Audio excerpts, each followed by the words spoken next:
రజతోత్సవ మహాసభ స్థలంని BRS working president KTR పరిశీలించారు. బుధవారం BRS party working president KTR Elkathurthi రజతోత్సవ సభ స్థలాన్ని పరిశీలించారు.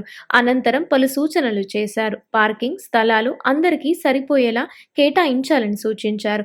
సభకు వచ్చే వారికి ఎలాంటి ఇబ్బందులు లేకుండా అందరూ కలిసి పనిచేయాలన్నారు.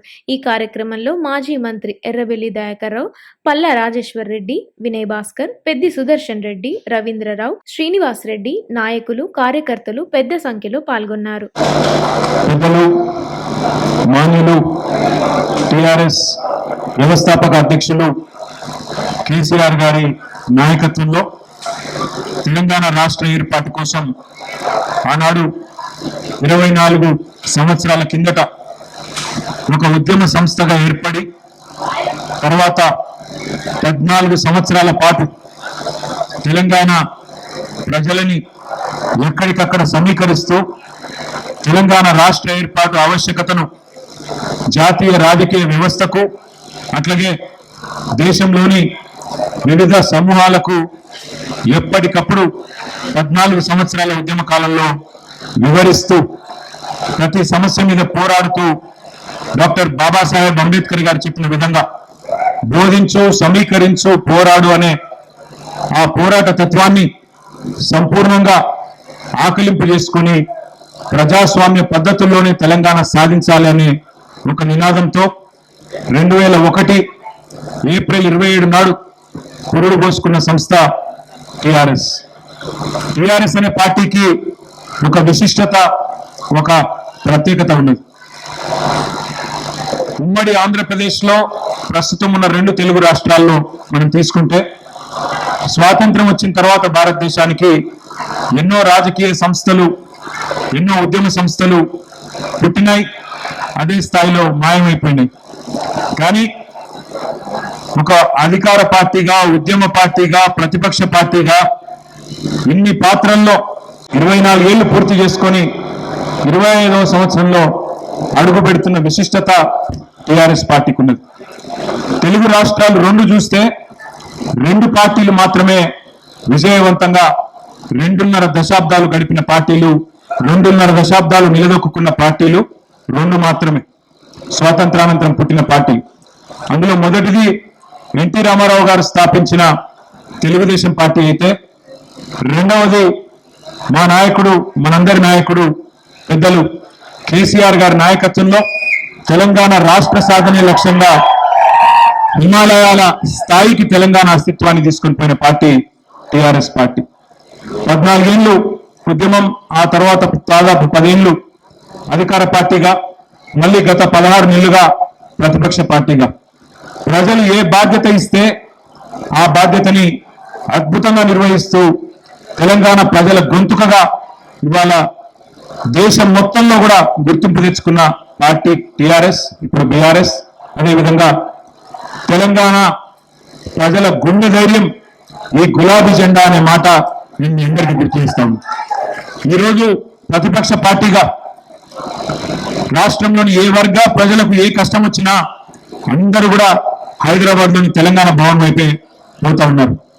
ఒక జనతా గ్యారేజ్ మాదిరిగా హైడ్రా బాధితులైనా, మూసీ బాధితులైనా, లగచర్ల బాధితులైనా, సెంట్రల్ యూనివర్సిటీలో జరిగిన ధనదాహానికి బలైన అక్కడి విద్యార్థులైనా అందరూ కూడా వరుసగట్టి ఈ గులాబీ జెండా మాత్రమే తెలంగాణకు న్యాయం చేస్తుంది అనే పద్ధతుల్లో తిరిగి మళ్ళీ ఒక్కసారి ఖచ్చితంగా ఈ గులాబీ జెండాకి జయగొడుతున్న పరిస్థితి.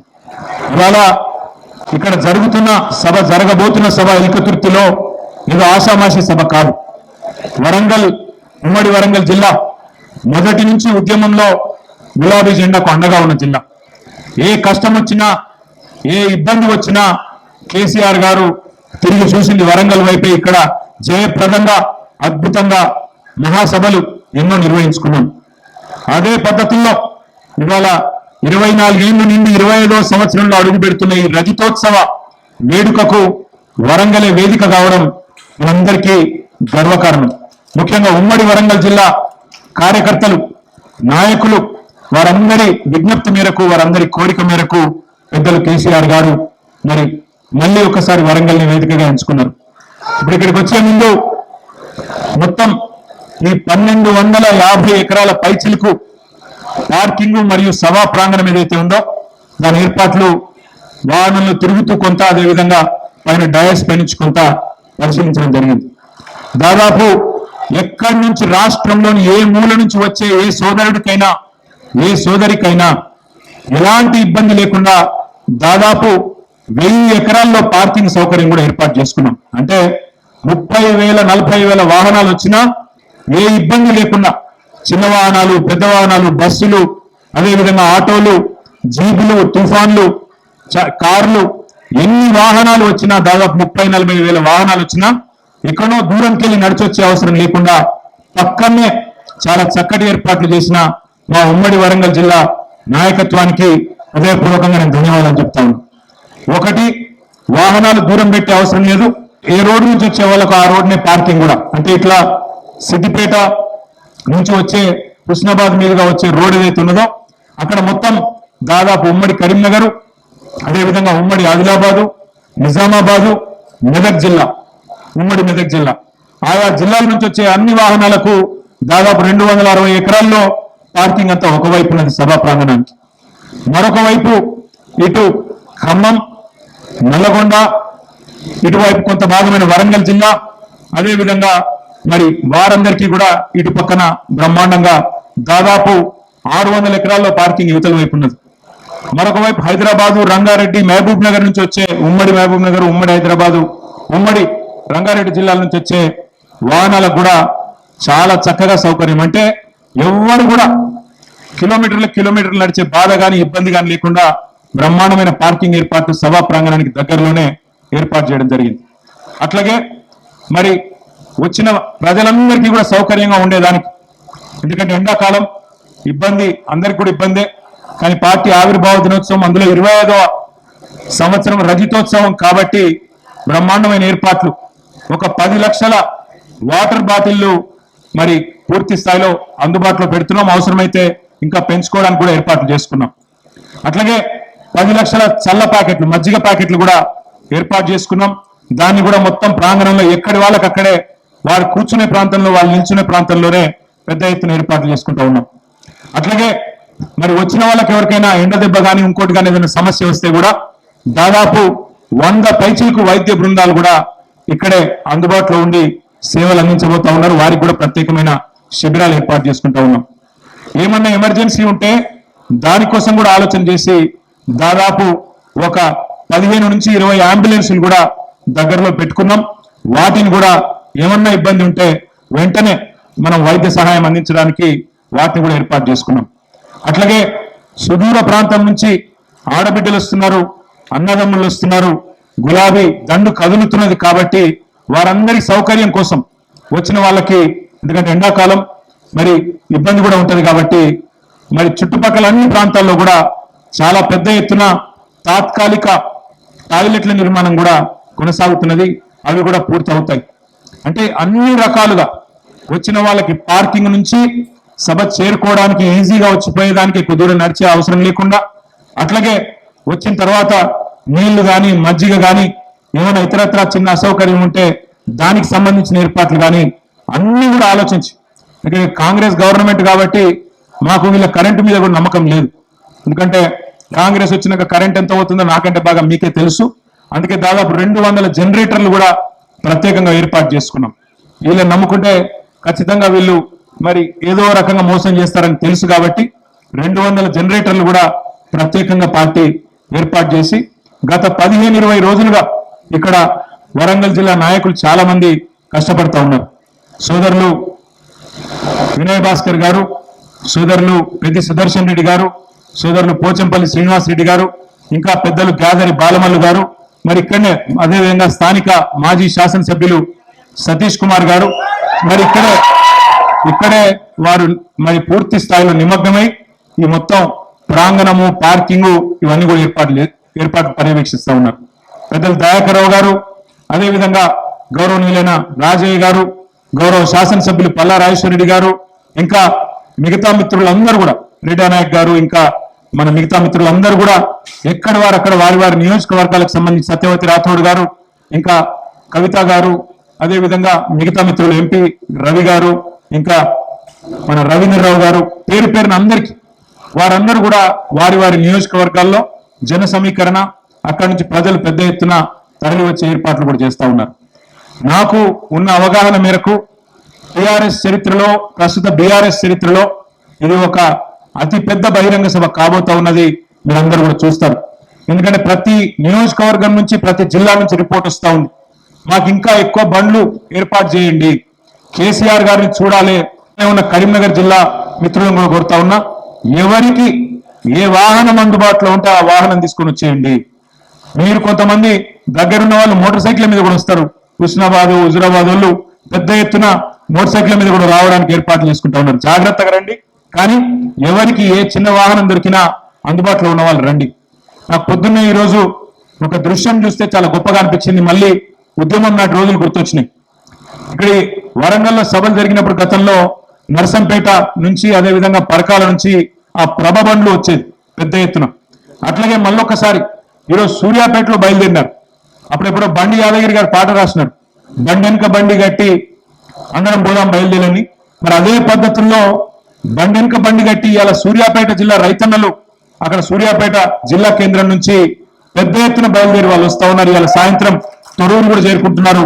మధ్యాహ్నం 4 గంటల వరకు దంతాలపల్లి, తర్వాత 6, 6:30 వరకు తొరూరు కూడా చేరుకుంటా ఉన్నారు. ఎడ్ల బండ్లు, మొత్తం ఎడ్ల బండ్లు అక్కడి నుంచి ఇక్కడి వరకు ఎండపూడ కలగకుండా పొద్దున 9 లోపల ఆగుతున్నారు.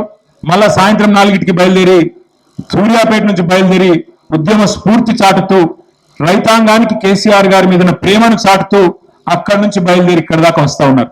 మరి వారిని చూసి మనందరం కూడా నేర్చుకోవాలి. 60 లక్షల మంది గులాబీ దండు ఏదైతే ఉన్నదో వారందరికీ నా ప్రార్థన, ఇంతకు మించిన పని మనందరికీ కూడా ఏమీ లేదు. కాబట్టి మనందరం కూడా బయలుదేరుద్దాం. దయాకరావు గారు చెప్తున్నారు వర్ధనపేట నుంచి కూడా 500 ఎడ్ల బండ్లు బయలుదేరి రాబోతా ఉన్నాయని చెప్తున్నారు. కానీ ఆ ఎడ్ల బండ్లతో ట్రాఫిక్ జామ్ చేయకుండ్రి, 26 తారీఖే చేరుకుంటాడు చేయండి. ఎందుకంటే గతంలో కూడా ఎన్నో అనుభవాలు ఉన్నాయి. వరంగల్లో సభ జరిగింది అంటే జనగామ దాకా ట్రాఫిక్ జామ్ అయిన సందర్భం మీరే రిపోర్ట్ చేసినారు. అట్లా కాకుండా ఈసారి పద్ధతిగానే ప్లాన్ చేసుకుంటున్నాం. 2000 మంది వాలంటీర్లను పెట్టుకున్నాం. ఆ పిల్లలు కూడా ఇక్కడ ఉన్నారు, వాళ్ళ యూనిఫామ్ వేసుకొని ఉన్నారు. 2000 మంది వాలంటీర్లు ప్రత్యేకంగా ఇప్పుడు ఇక్కడికి వచ్చినప్పుడు చూసుకుంటూ వచ్చినాం. చిన్న చిన్న కల్వర్ట్లు ఉన్నాయి. కాకతీయ కాలువ మీద కానీ కొన్ని చోట్ల వర్క్ నడుస్తున్నది. అక్కడ రోడ్డు నేరోగా ఉన్నది. అక్కడ ప్రత్యేకంగా వాళ్ళని డిప్లాయ్ చేద్దాం అనుకుంటా ఉన్నాం. అక్కడ 10 మంది చొప్పున ప్రతి చోట 2000 మంది వాలంటీర్లను పెట్టుకొని వారిని కూడా మరి వినియోగించుకోబోతా ఉన్నామని చెప్పి తెలియజేస్తా ఉన్నా. ఇది ఒక ఉత్కృష్టమైన సందర్భం. ఇట్లాంటి సందర్భాలు మళ్ళీ పార్టీ చరిత్రలో మళ్ళీ రావు. మళ్ళీ ఇంకో 25 ఏళ్లకు 50 ఏళ్ల అప్పుడు మళ్ళీ గోల్డెన్ జూబ్లీ ఉంటుంది. కాబట్టి ఈ రాష్ట్రంలో ఉన్న ప్రతి గులాబీ సైనికుడు, ప్రతి కేసీఆర్ మరి దళంలోని సభ్యుడు అందరూ కూడా ఖచ్చితంగా ఇక్కడికి చేరుకునే విధంగా ఏ వాహనం అందుబాటులో ఉంటే ఆ వాహనం అందిపుచ్చుకొని మన నాయకుడు కేసీఆర్ గారికి, అదే విధంగా తెలంగాణ సమాజానికి ఒక కొత్త ఉత్సాహాన్ని ఇవ్వడానికి, జరుగుతున్న అరాచక పాలనను మరి ప్రశ్నించడానికి, వాళ్ళను ఖచ్చితంగా ఎదుర్కోవడానికి, ఎండగట్టడానికి, అదేవిధంగా బీజేపీ పార్టీ కూడా చేస్తున్న పన్నాగాలను గత 11-12 సంవత్సరాలుగా తెలంగాణకు చేస్తున్న అన్యాయాన్ని కూడా విడమర్చి చెప్పడానికి, అదేవిధంగా గ్రామానికి తిరిగి కేసీఆర్ గారి సందేశాన్ని చేరవేయడానికి మా వాళ్ళందరినీ కూడా కదిలి రావాలని విజ్ఞప్తి చేస్తా ఉన్నాం. పెద్ద ఎత్తున ఈ కార్యక్రమానికి సహకరించిన మీడియాకు కూడా హృదయపూర్వకంగా ధన్యవాదాలు. మరి కేసీఆర్ గారు బహుశా దాదాపు 4:30 గంటలకి ఇక్కడ చేరుకుంటారు. చేరుకొని 5-5:30 గంటలకి సమావేశం ప్రారంభమవుతుంది.